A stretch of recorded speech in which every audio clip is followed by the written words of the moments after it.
Salut les ES2. On commence avec quelques applications concernant les probabilités. Faites bien attention.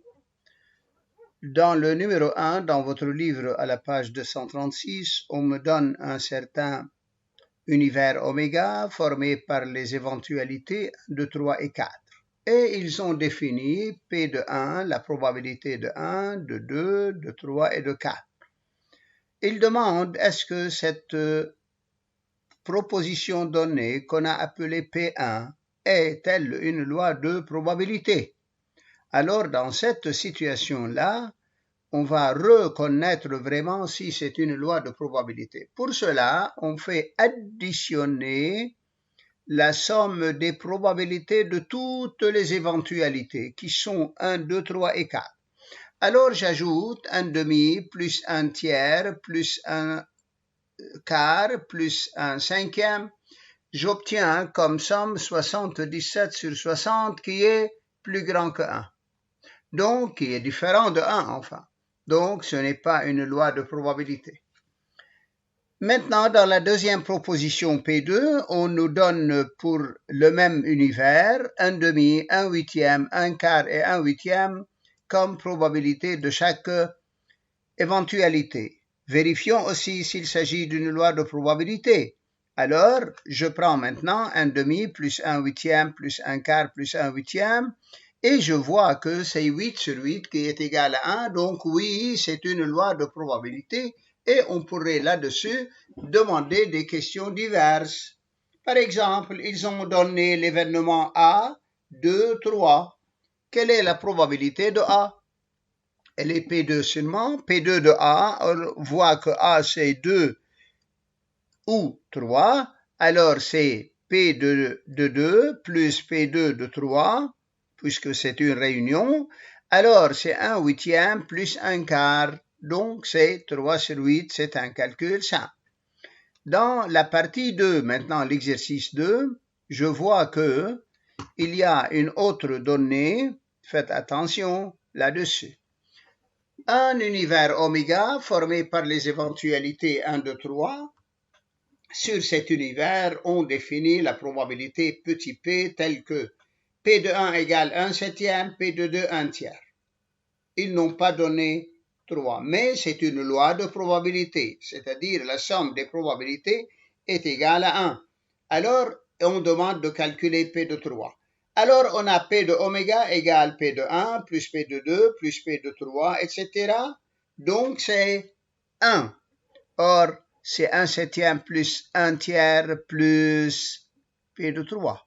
Il nous manque P de 3, c'est 1 moins la somme des autres pour obtenir 11 sur 21. Voilà.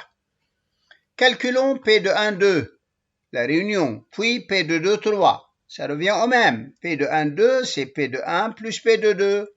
Je fais mon calcul. P de 2, 3, c'est P de 2 plus P de 3. Aussi, je fais un calcul pareil.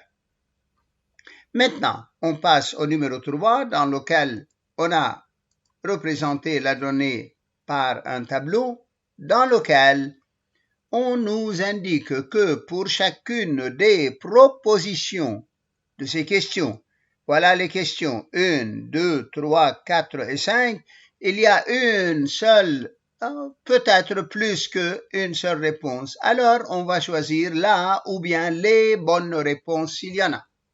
S'il y en a, je ne sais pas, peut-être qu'il n'y en a pas. Alors, je commence par 1. Une urne ne contient que des boules rouges, jaunes et vertes. La probabilité de tirer une boule rouge est 0,1. Je comprends par là qu'il y a une proportion de 1 sur 10 pour les boules rouges. S'il y a 10 boules en total, il y a une seule rouge. S'il y a 20 boules en total, il y a 2 rouges, et ainsi de suite. Et celle de tirer une boule jaune est 0,6. Alors, quelle est la probabilité de tirer une boule verte? C'est très simple. Je fais alors comme on a fait précédemment, c'est 1 moins toutes les autres. 1 moins ce qu'on a trouvé comme ou ce qu'on a donné. Voilà les calculs maintenant. je revois le calcul qui est écrit. Les bonnes réponses sont 1, c'est la réponse B, ils nous disent, c'est 1 moins 0,1 ajouté à 0,6. La deuxième, je vois, on tire une carte d'un jeu de 52. La probabilité de tirer un as est, or on a 4 as parmi 45 cartes. Vous connaissez le jeu de cartes. Alors c'est 4 sur 52. Donc c'est 1 sur 13. Voilà cette réponse. Voyez, les réponses sont simples. Le calcul est très simple. Voilà. Et c'était la première, c'est le B, là. Pour la troisième, on lance un dé bien équilibré. La probabilité d'obtenir un nombre inférieur à 5, c'est, mais je dois reconnaître quels sont les nombres inférieurs à 5 ou égal, inférieur ou égal. Ici, on n'a pas bien distingué, mais on comprend le mot inférieur qui signifie inférieur ou égal. Faites bien attention. Alors, ce sont 1, 2, 3, 4 ou 5. Donc, on a 5 chances parmi 6. Donc, c'est 5 sur 6. Donc, c'est la réponse B. Dans le 4, on lance 2 dés.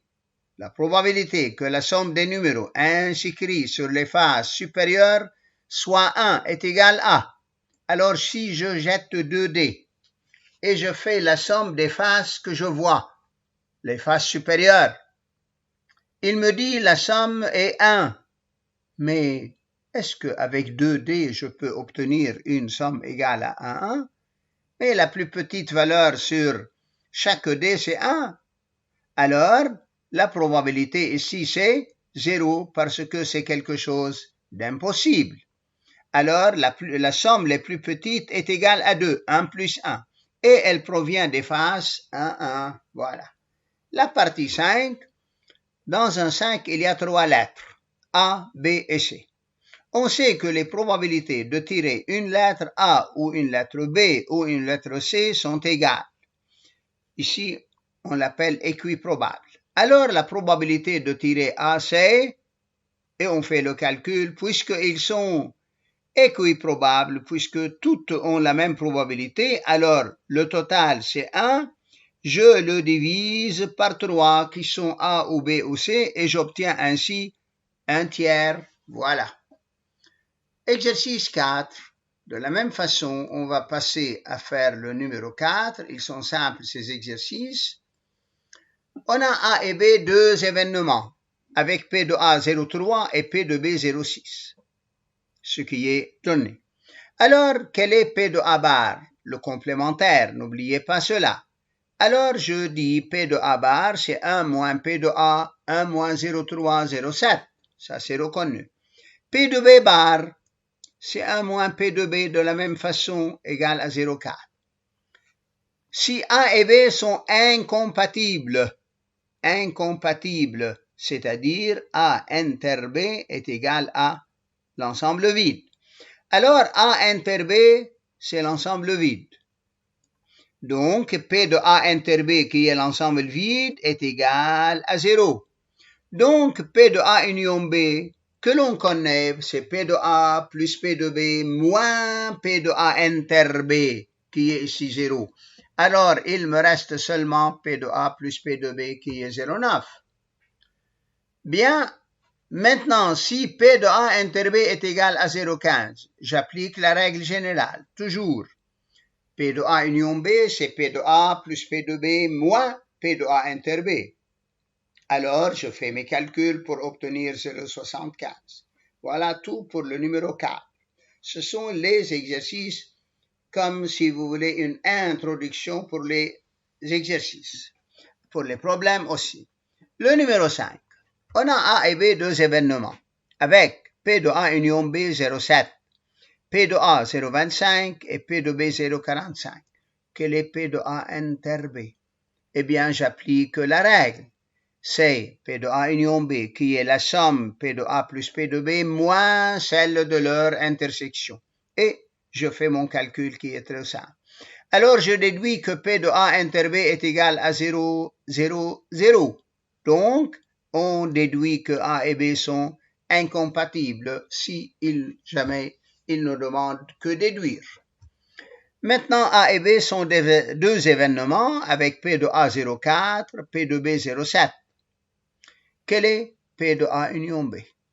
Alors, P de A union B, c'est P de A plus P de B moins P de A inter B.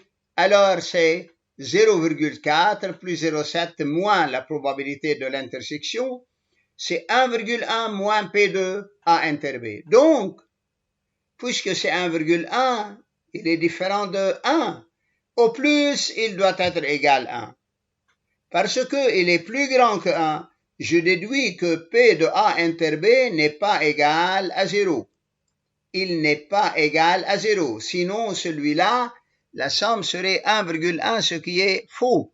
Donc, P de A inter B n'est pas égal à 0. Sinon, P de A union B serait plus grand que 1, ce qui est impossible. Alors, A et B ne sont pas incompatibles. Donc, il y a une intersection entre les deux. Voilà, c'est tout pour cette série d'exercices qui est très simple.